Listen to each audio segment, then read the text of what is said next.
Good morning. For the record, my name is Erin Murphy, City Councilor at Large, and I am the chair of the Boston City Council Committee on Strong Women, Families, and Communities.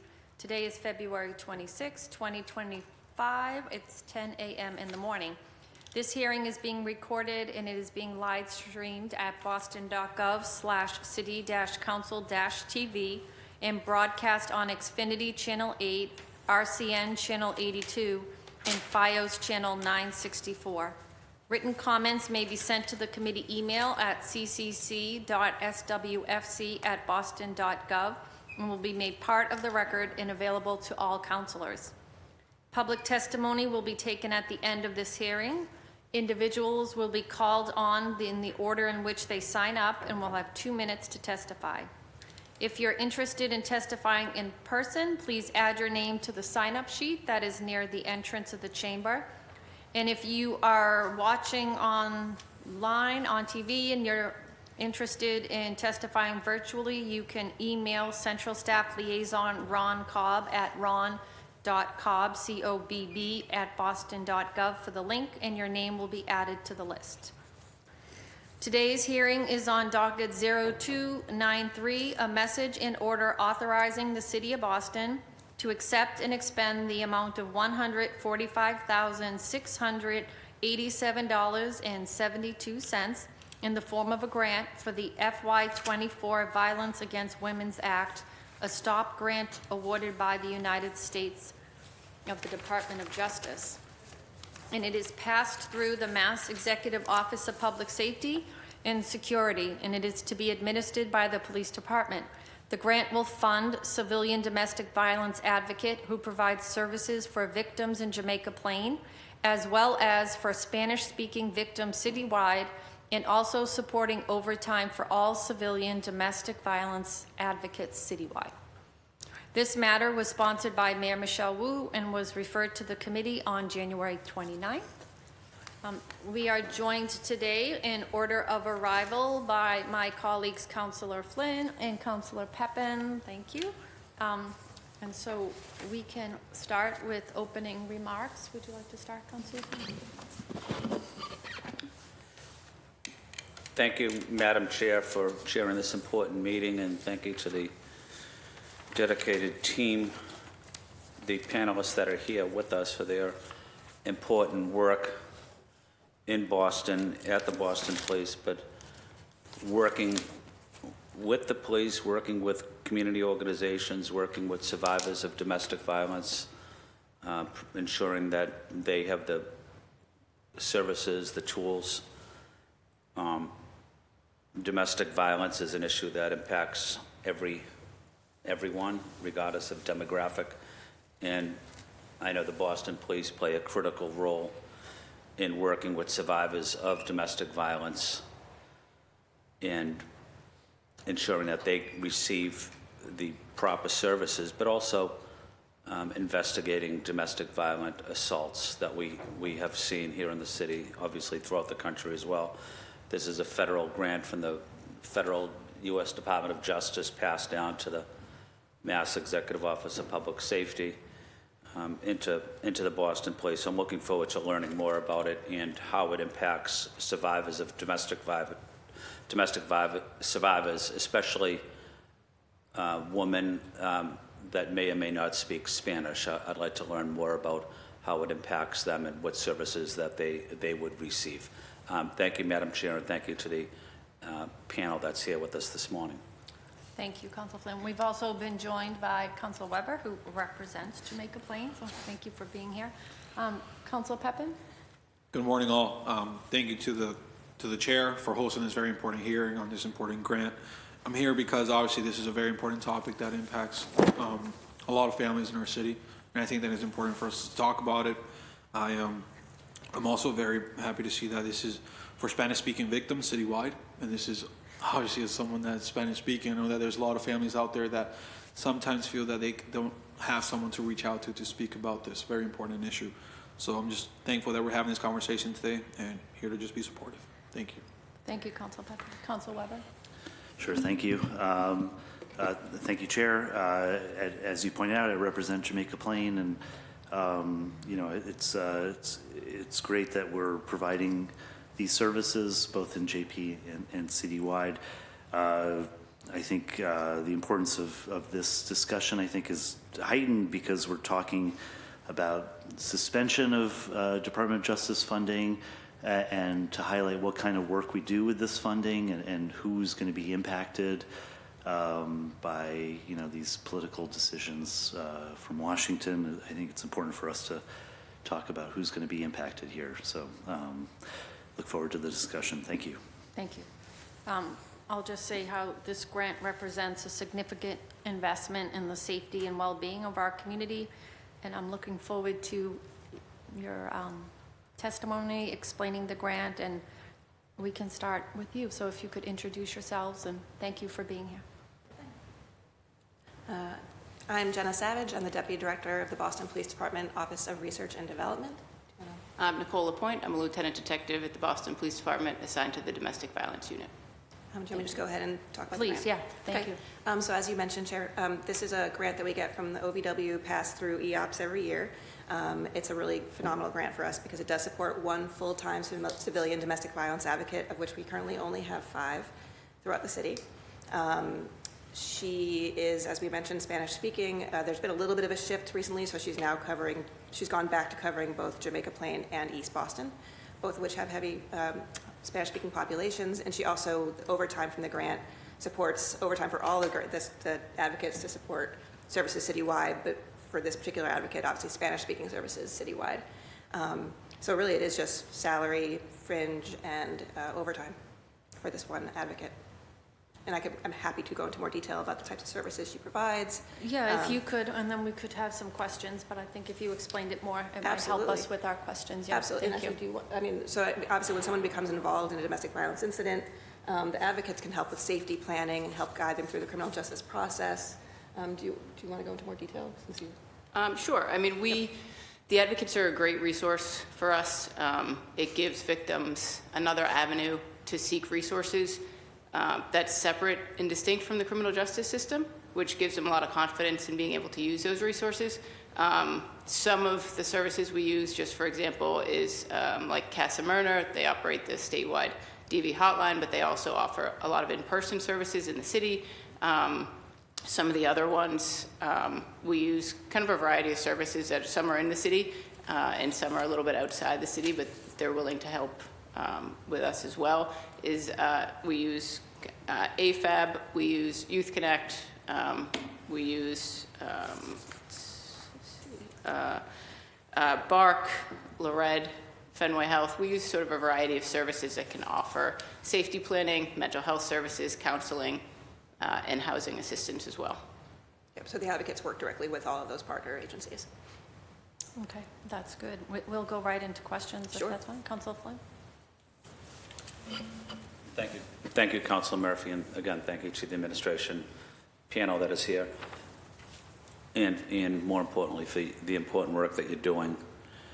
So are the advocates working within the Family Justice Center, or are the advocates on call, or are they in the community accessible, or how is it that Boston Police can communicate with the advocates, or do the survivors first communicate with the advocates and then the communication with Boston Police starts? So it's kind of twofold. The advocates sit in the district station, so they're in the communities that they serve, which makes them a little bit more accessible.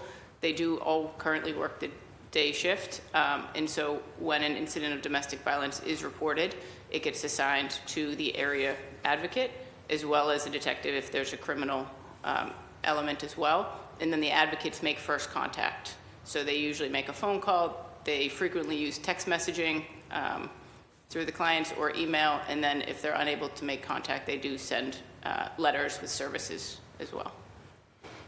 Thank you.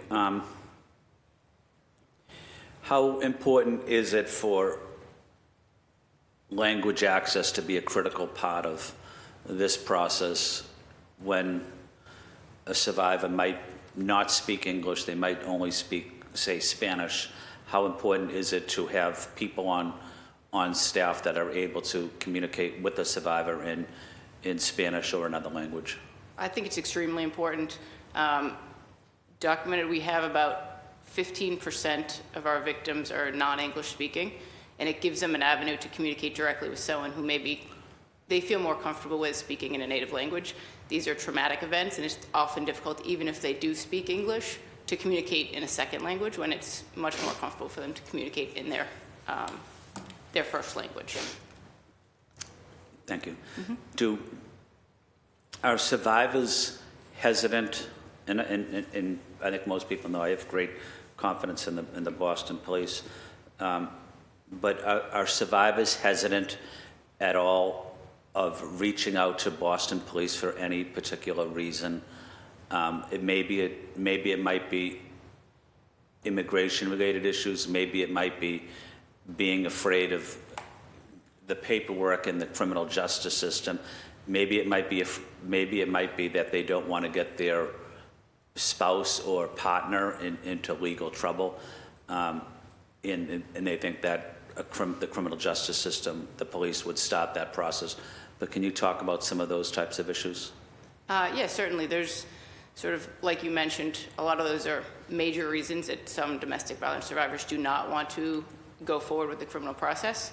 The benefit of having these advocates is it gives them an avenue to get resources through the department without committing to a criminal justice court case.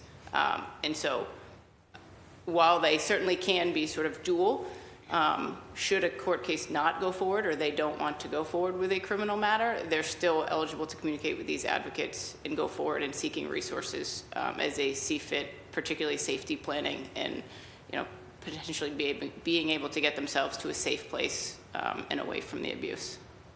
Thank you. And my final question, and I did a lot of work, I represent Chinatown, and most people in Chinatown speak Cantonese, some speak Mandarin, some speak English, but the majority do speak Cantonese. I also know that it's a huge, domestic violence is a problem in the immigrant community as well. My question is, if a survivor of domestic violence comes to the Boston police, comes to a community partner, and that survivor might have immigration challenges, they might be undocumented. I know Boston police does not ask that question to a survivor.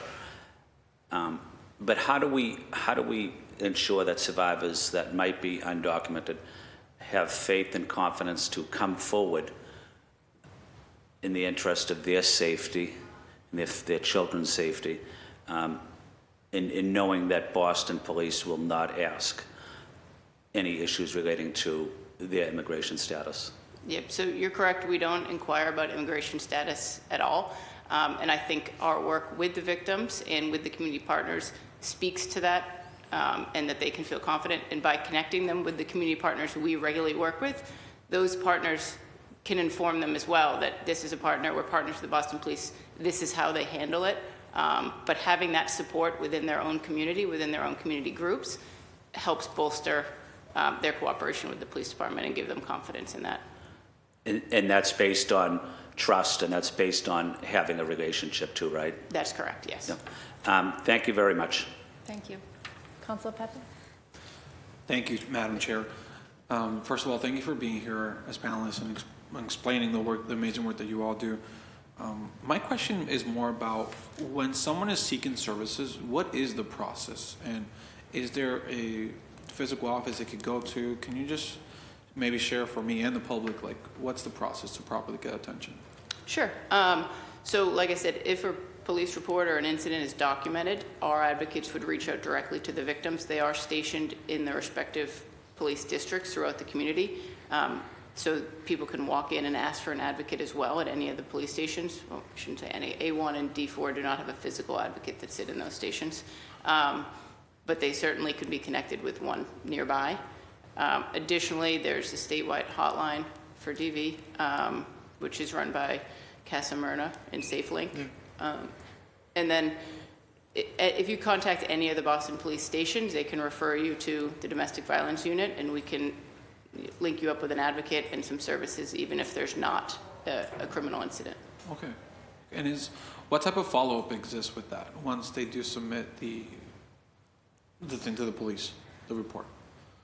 So that kind of is dependent on the survivor seeking services. Okay. They can continue that kind of conversation or relationship with the advocate, and many do because they feel very comfortable communicating with them on a repeated basis. But sometimes they get connected with the services that they're looking for, and they then communicate directly with those social services partners, in which case they're continued working with them, but they don't necessarily loop back in with the police department. Okay. Well, thank you for providing that information. That's truly it for me. I'm in support of this grant, so I appreciate you being here. Thank you, Madam Chair. Thank you, Council Pepper. Council Weber? Sure, thank you.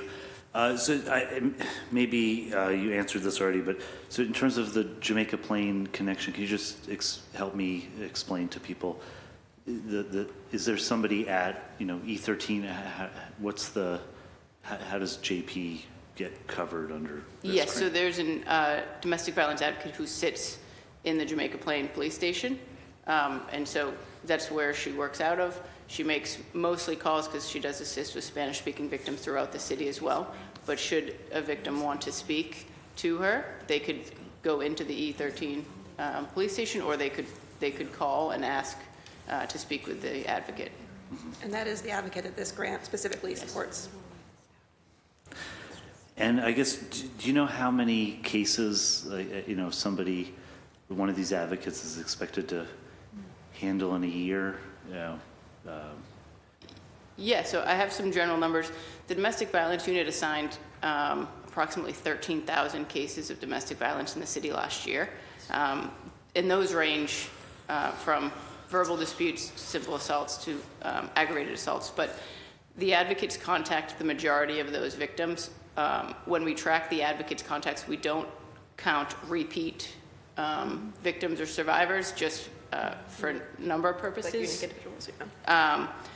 So they made contact, or they reached out to over 10,000 victims.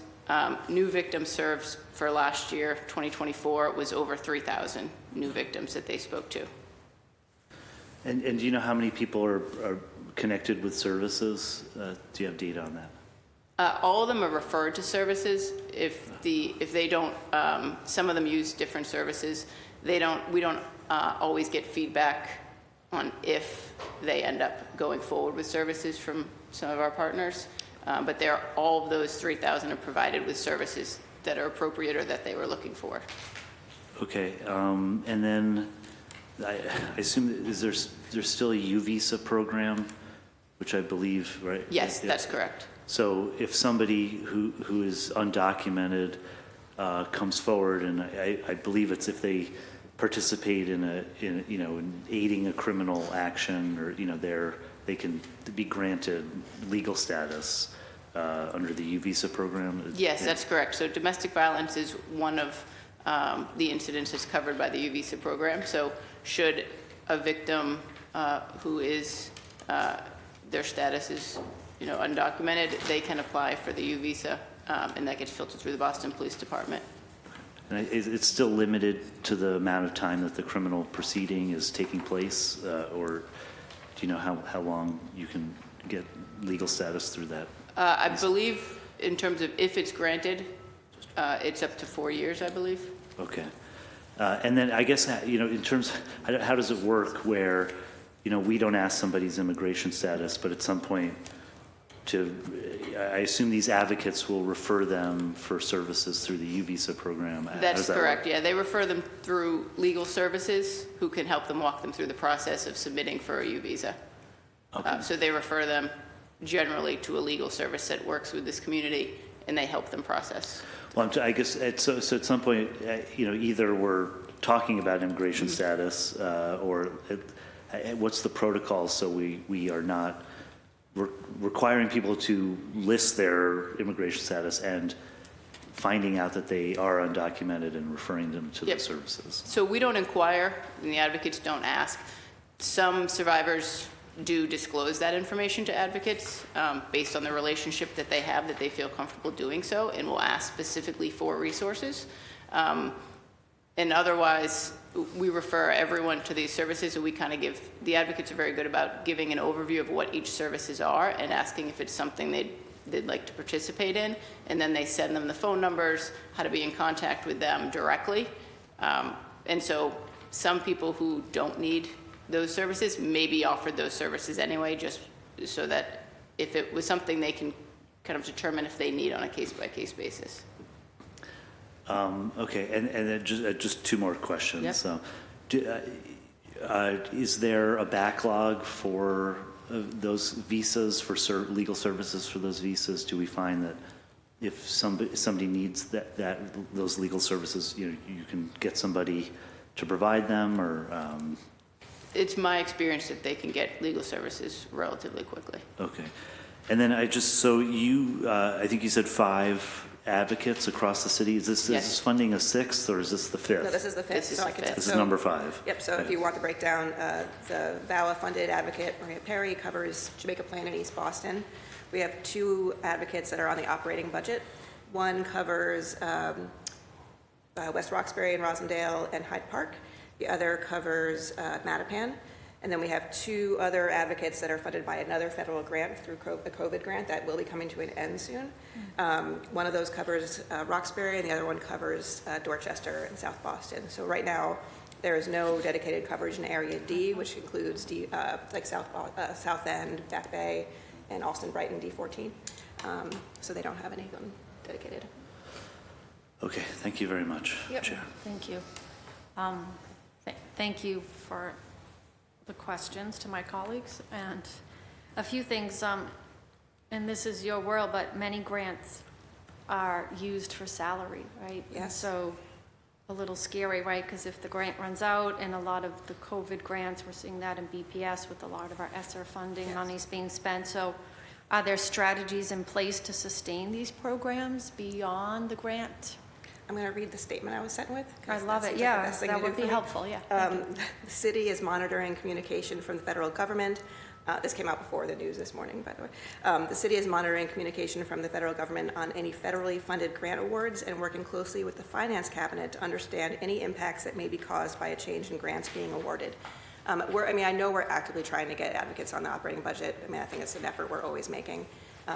But it kind of goes without saying that we have many other positions that are federally grant funded throughout the city, including the Boston Police Department, including my own office. And we are the body that approves the budget and the staffing. Is there a reason why we're not shifting them on? Like, what pushback is there from the department to not present their budget to the mayor with all of, because it's 5. It's not a large number, right? Yeah, unfortunately, I can't speak to that, but I do know that Lisa O'Brien's actively, I've heard her having phone calls. I know they're actively trying to get operating budget funds for this. And this topic, it's a heavy one, but something I know many of my colleagues care a lot about and have been talking a lot about at recent council meetings and hearings. Could you speak, because I know you have the knowledge about any other grants that we do have that support domestic violence victims in the city? We do have, so specifically to domestic violence, we do have that COVID grant that supports 2 of these advocates that, again, I don't know, do you know when it comes to an end? June 30th. Thank you. That's the only other one I know of that's specifically related to domestic violence. Okay. The numbers are staggering. There's more, they don't need more work, but there's obviously a need. So is there a plan to reach out to the Jamaica Plain community, the Spanish-speaking community, or just citywide, like collaboration with other departments to make sure that victims know that, these advocates are there? Even though obviously they're already overworked, but how do we get that communication out there? Yeah, so the advocates work closely with the community groups in their area specifically. And so those community groups are aware, they go to their meetings. A lot of them have quarterly meetings. The advocates attend those. Some are still virtually on Zoom.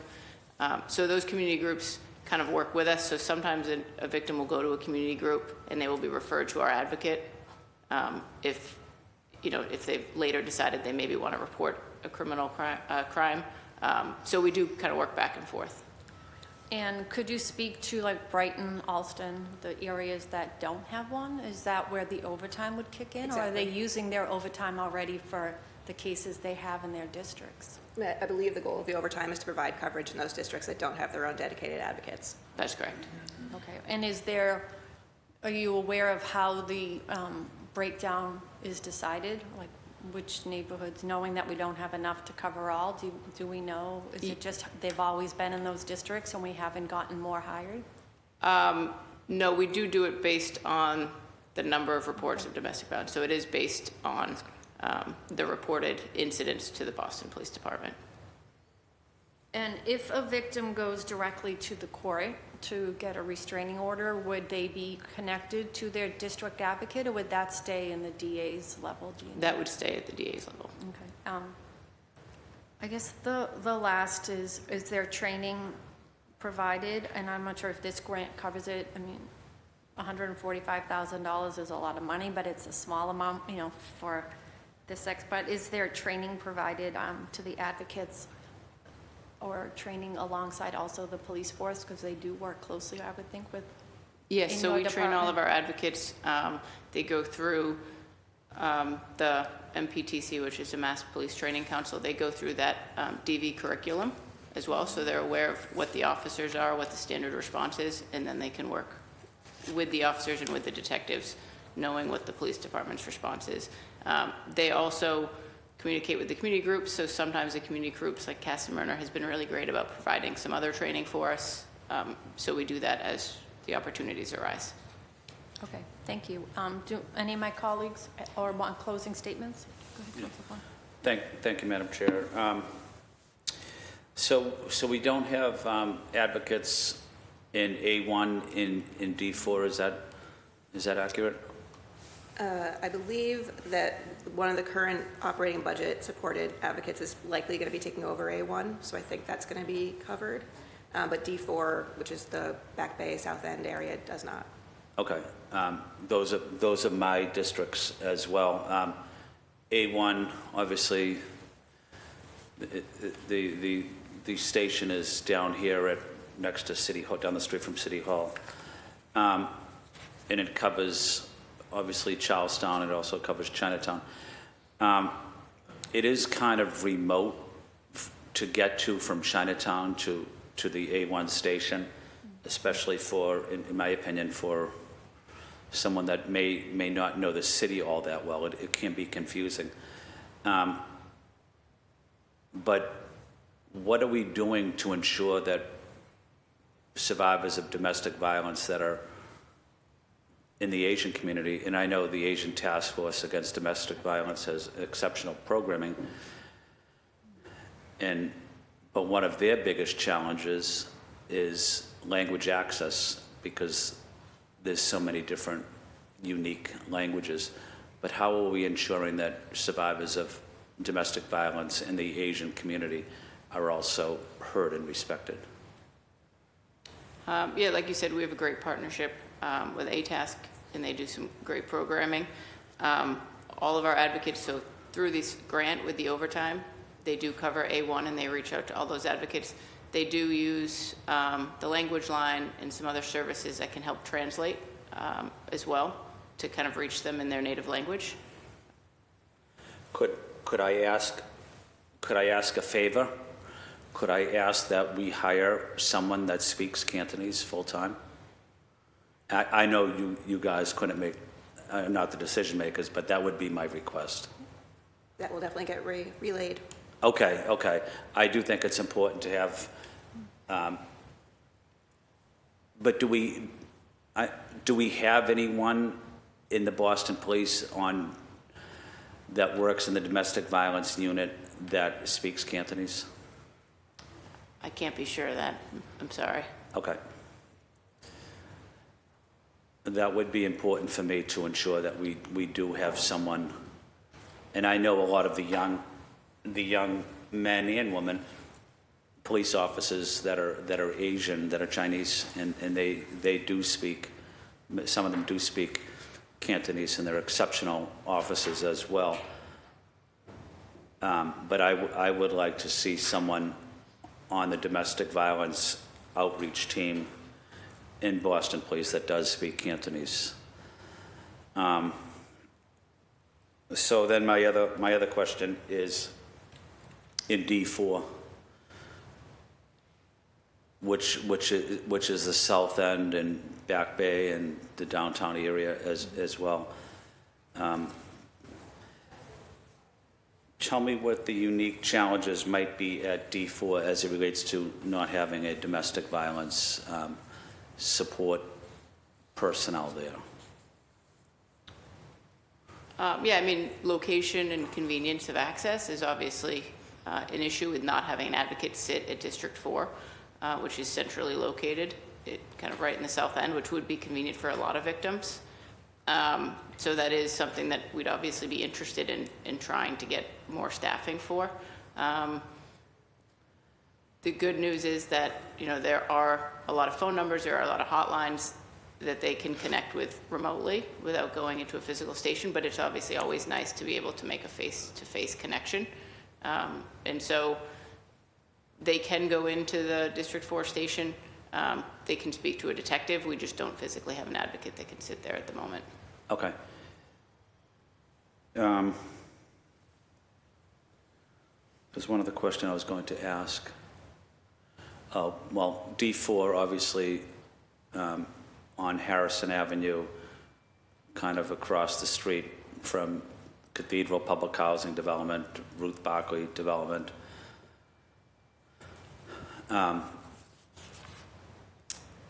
I guess my question is, are we able to get someone hired there also full-time? And I think that would be a priority for me, is knowing that we have someone there. But I do want to go back to one of your points that you made, that you do work with Fenway Community Health. Yes. And I know Fenway Community Health does play a critical role in the LGBTQ plus community. And I think Fenway Health does an exceptional job in outreach. But I also know in D4 that we do have a large population within the gay and lesbian community as well. Is that also an issue in D4, and how are we ensuring that survivors of domestic violence in the LGBTQ plus community are heard, that they receive the resources, and what steps do you take to ensure that they're partnered up with with some services? Yeah, so they're, just like all victims of domestic violence, right, an advocate kind of reviews the case and sees what services may be more beneficial.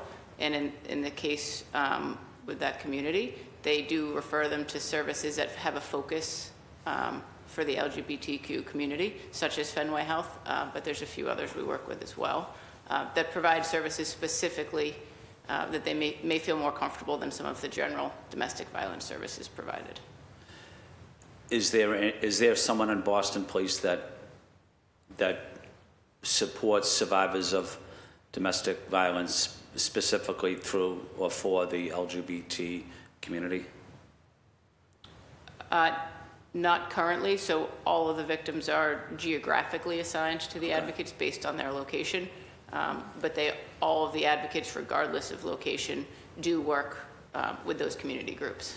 Was there at one time someone specifically detailed to support the LGBT community? In domestic violence, I can't say, I'm sorry. Okay. Maybe it's something we might want to think about going forward. I do think there's a critical need for it. I think it would be an important position to fill. I would be curious if you had any ideas or thoughts. Maybe I can do a little bit of research, but do any other large cities across America have a designated domestic violence outreach coordinator specifically for the LGBT community? But it's something I would be interested in, something I would support. But I do want to say thank you to both of you for exceptional work that you're doing, for your professionalism, your honesty and integrity And we're very fortunate to have dedicated city employees such as yourself. Thank you. Thank you, Councilor Flynn. We have been joined by Councilor Worrell, but I'm going to go to Councilor Weber next. Okay, thank you. Well, again, thank you for all your work. And I guess, can you just describe, my sense is that there are advocates at the DA's office and how you work together, or if at all, and does that, are there other advocates along the line, maybe at the U.S. Attorney's Office? I have no idea who help fill in gaps that, obviously, 5 people covering the whole city is not adequate, but I've talked to that. Yes, the district attorney's office also has advocates for victim services. So we work with them. We work with the district attorney's office very closely. So we work kind of as a collaborative effort with the Boston Police Department, our detectives, as well as the district attorneys, as well as the Boston Police advocates and the DA's office advocates.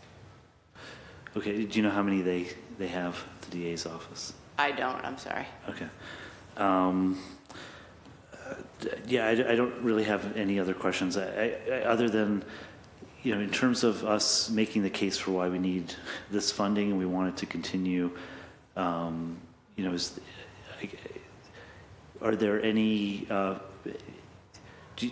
people who are working in the space who maybe benefited from these services in the past, who do you think we should connect with, who can talk about it, about how important these services are? I'm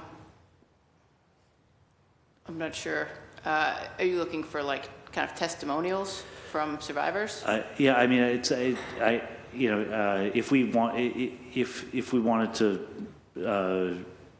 help advocate for people, I think, hearing stories is the best way to do it. I don't know if you have any advice. The police department would not, furnish any domestic violence victim information.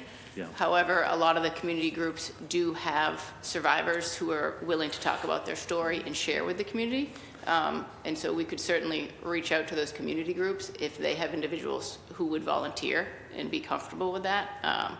But from the police department's perspective, we would not request any victims. Yeah, so Casa Myrna and, the other. Yeah, and we can look through some of our partners that we work with very closely, but a lot of them do have survivors that hold community groups and speak to community members and feel comfortable being open with their stories.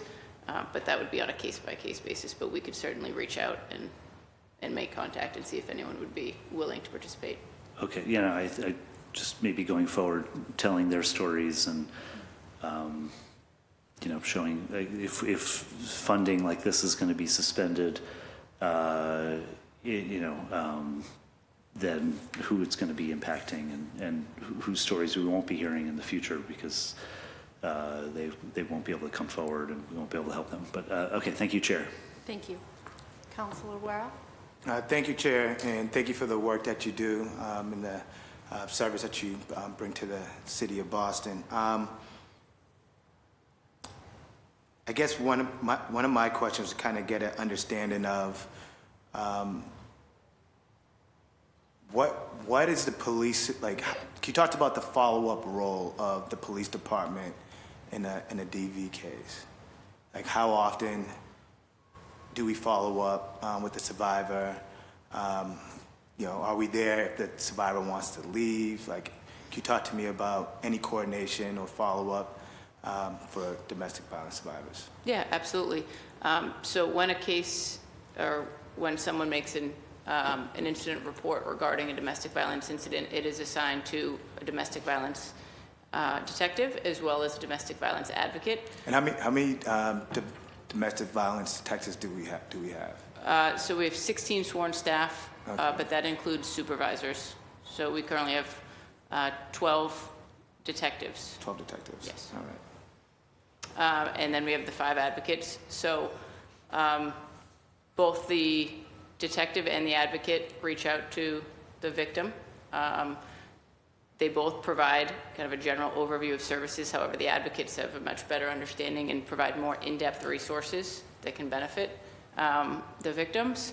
The detectives make contact and obviously conduct the criminal investigation for that part, but they work closely with the advocates in helping with any safety planning or housing issues and things like that. So the ongoing contact with the detective lasts generally through the court case, but the advocates maintain contact with the victims, basically as long as the victims want to maintain contact. Got it. And then the advocate could pull in the detective back at any moment, even after the court case? Absolutely, yes. Okay, for like any safety measures? Yes. Awesome. And then I guess one of my questions, well, my last question will be around, I know Casa Marina got brought up to being a service provider in this area, but are there any gaps that, you think that we should be thinking about and filling? I mean, we only have 5, you've only named one organization, although I know there's probably more out there, but, what are some gaps that, you can identify for us? So there is a kind of a plethora of services that are used, and some are bigger. Casa Marina happens to be one of the very large ones. They operate the statewide DV hotline, so they're the biggest provider in the city of Boston for domestic violence. However, we use a lot of smaller ones that are, AFAB is the Association of Haitian Women in Boston. They work very closely with the Haitian community, and we have a very good relationship with them as well. ATASK is with the Asian community. So there are a lot of smaller resources that maybe have sort of culturally bigger populations in certain areas. And so we work with Fenway Health. So there is a variety of services in some areas and some advocates based on their location and the populations that they serve, work with other smaller organizations within that area. Got it. And any gaps in terms of, organizations not being able to cover, or any, one of the challenges I could see is probably like just increasing the capacity on our police department side, but on our advocate side, but, any gaps or challenges? Housing is always a challenge, right? There's a limited number of housing within the city and within the state, so that's always a challenge, is working to find, especially when we're talking about safety planning, that people that potentially need to leave their homes. Right. That's one of our bigger challenges, but there are a variety of resources, so we use more than one kind of avenue to search those out, but that would be the biggest one. All right. Thank you. No further questions. Thank you, Councilor Worrell. Thank you for this good information. I did just have a question. When you mentioned that some of the grants are COVID funded and will expire June 30th, do you know, Jenna, others across the police department that will expire because they're currently being funded through COVID? Are there several? How many DV advocates? No, Oh, sorry. across the entire police department that have grants that are COVID funded. That I would definitely have to get back to you. There's also, it's not just the COVID grant. We obviously have many, many, many positions on different federal grants. Yeah. But if you're interested in specifically the ones that are funded. Yeah, because we know COVID is going to end. COVID is definitely going to end. Right, so what other supports, and like we said earlier, many times we use these grants to fund staffing, so we can have great programs and great ideas, but if we don't have the staffing. Yeah. I'm not aware of other staff supported by those grants, but that doesn't mean they're not there. Okay. But I can definitely check and get back to you. And also on the line of questions that Councilor Flynn had, I think it will be good to, put in some requests for information on the budgeting ones around wanting to, increase, maybe have the Cantonese or the others you said. So I'll work on making sure we have a list of questions. So it's coming from us also, not just you going back advocating. And we do have the chair of Ways and Means here. But Councilor Well, they were saying earlier, that there are certain neighborhoods across the city, because there's only 5, so like Brighton, Alston, South End, D4, they don't have an advocate at all, and just other gaps just because of the funding that they're not able to. So they're not able to have every police department have an advocate at the moment, so there's definitely gaps already. So however we can support to get it on the operating budget and not being funded this way, I think would be important. Do any of my colleagues have any other questions or? No? Okay. Do you have any other? No, just thank you for your attention to this matter. No, awesome, thank you. And we do not have any public testimony, correct? Okay, that being said, thank you for being here, answering our questions, and the hearing on docket 0293 is adjourned. Thank you.